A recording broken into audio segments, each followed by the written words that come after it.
Germany won the First World War by 1916 without a single shot being fired on German soil. British convoys were blown out of the Atlantic by German subs, the French army mutinied, and the Russian army was defecting. With British Prime Minister Lloyd George up against a wall, Lionel Rothschild and the Jewish Zionists offered the British a deal they couldn't refuse. "We'll bring the United States into the war as your ally and win the war for you," they said, "if you'll promise us Palestine."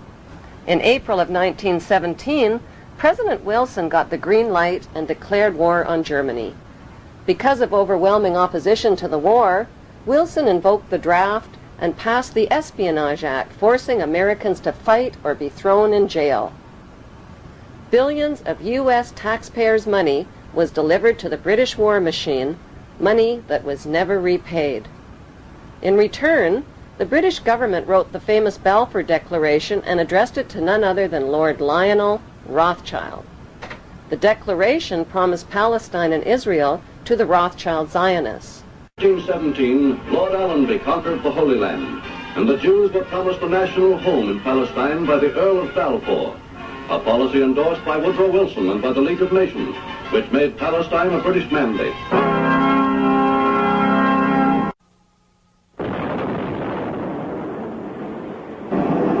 With the fall of Nazi Germany, the Rothschilds wasted no time waving their Balfour Declaration at the British government and reminding them of their written promise to give them Palestine. But how could the British promise the Arab land of Palestine to the Jews? In 1917, the British parachuted free opium and hashish to the Turkish troops and stole Palestine from them.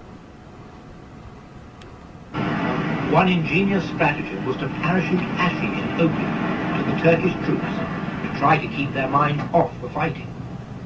Allenby's strategy worked brilliantly. During World War II, the British needed Arab oil and signed an agreement with the Arabs which forbid Jewish immigration into Palestine. Then at the end of the war, the British broke their agreement with the Arabs and allowed the Rothschild Jewish Zionists to smuggle hundreds of thousands of Jews from around the world into Palestine. To win public support, the Rothschilds, who owned Reuters and the Associated Press, bombarded their media empire with images of homeless Jewish Holocaust refugees crowded together in ships off the coast of Palestine. On October 24, 1945, the bankster pirates gave birth to their most powerful weapon of global control, the United Nations. According to plan, the British pulled out of Palestine and gave the land to the Jewish Zionists. These Zionist extremists call themselves God's chosen race of people and believe they have a God-given right to the land of the Palestinians. It is important to know that the land now called Israel was originally called Canaan in ancient times. Canaan was populated by the Canaanite people, who were the ancestors of today's Palestinians imprisoned in refugee camps in Israel. About 3,500 years ago, the Semitic Hyksos kings ruled Egypt for 100 years, but were expelled from Egypt into Canaan. The Egyptians called these Hyksos people the Habarus, which means Hebrews. These expelled Hebrews invaded and conquered the land of Canaan and changed the name of the land from Canaan to Israel.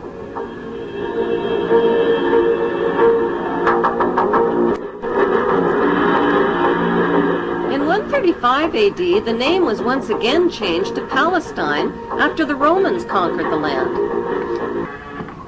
In 1948, the bankster-controlled United Nations officially turned Palestine into the Zionist state of Israel. To deal with the millions of Palestinian residents, the Israeli Jews massacred and drove them from their villages and homeland.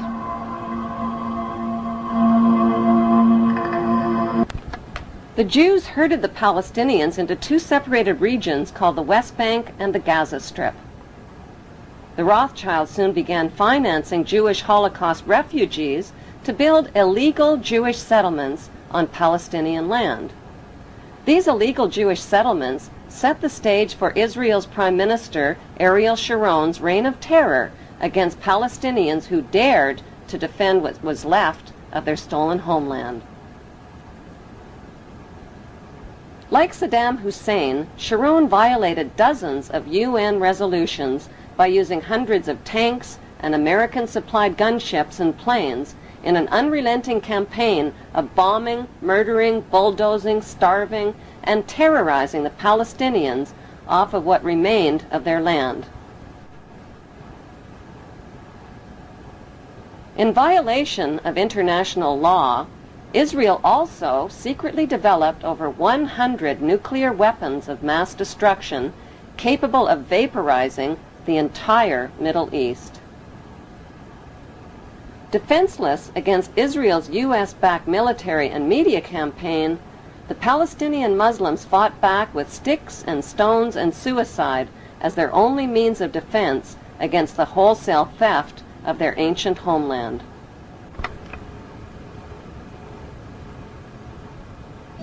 The story of the Bible was written by Hebrew Jews, who tell us that the Hebrew Jews are God's chosen race of people. Bible prophecy predicts that they will one day rule the world from their temple throne in Jerusalem, and that the world's King of Kings will be a descendant of King David and King Solomon of Israel. That is what Bible believers all over the world believe will come to pass. To turn this Bible prophecy into a reality would demand the cooperation of world leaders. It would also mean building a third temple in Jerusalem over the ancient ruins of King Solomon's temple. But there is one giant-sized problem. A sacred Muslim shrine called Dome of the Rock was already built on top of the ruins of Solomon's temple in the 7th century. It still stands majestically today in the heart of Jerusalem, and it would have to be destroyed.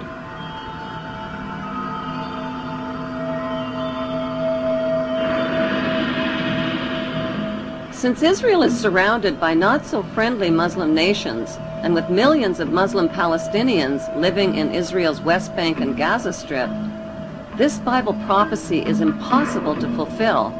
Or is it?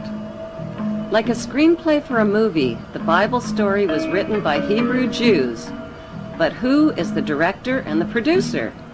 Is it God? Or is it a special interest group of the world's wealthiest men?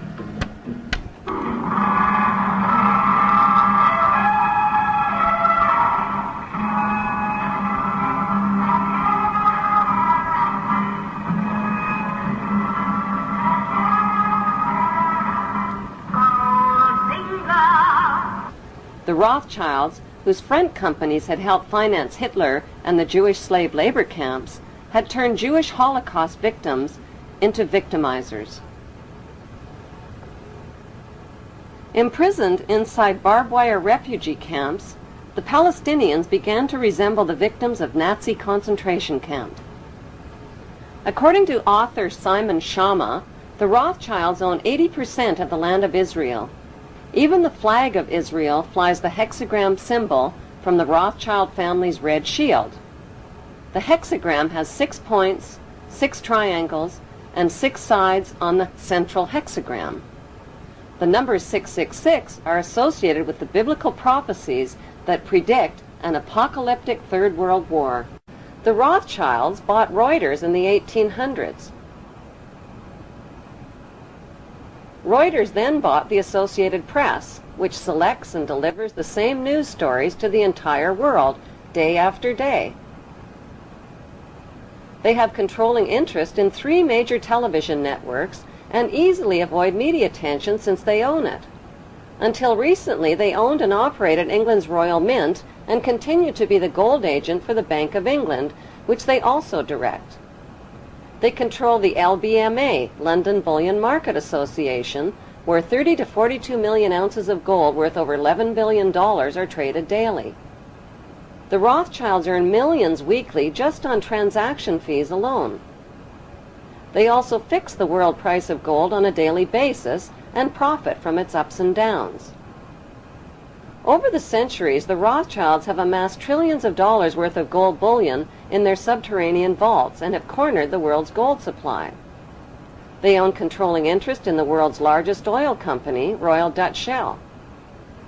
They operate phony charities and offshore banking services where the wealth of the black nobility and the Vatican is hidden in secret accounts at Rothschild Swiss banks, trusts, and holding companies.